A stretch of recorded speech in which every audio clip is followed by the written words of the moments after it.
اور ذکر الہی کی لذت، ذکر کی توفیق، نماز کی توفیق، اعمال کی توفیق، نیکیوں کی توفیق، اللہ کی محبت کا مزہ۔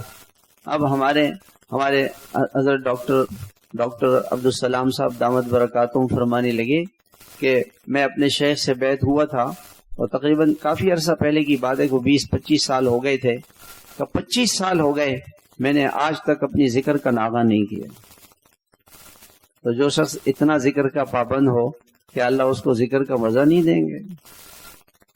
دفتر میں ایک ملازم ہے، اس نے 25 سال سے کوئی غیر حاضری نہیں کی، تو دفتر والے اس کی قدر نہیں کریں گے؟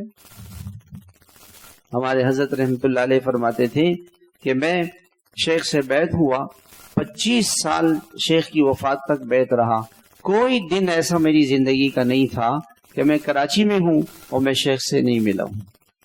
کبھی ایسا ہوتا تھا کہ دیر ہو جاتی تھی یا شیخ کی طبیعت خراب ہوتی تھی تو اس کو تکلیف نہیں دیتا تھا، میں جا کے شیخ کے دروازے پر تھوڑی دیر بیٹھ کے دہلیز پر بیٹھ کے آ جاتا تھا کہ انشاءاللہ مجھے اس سے شیخ کی برکت مل جائے گی۔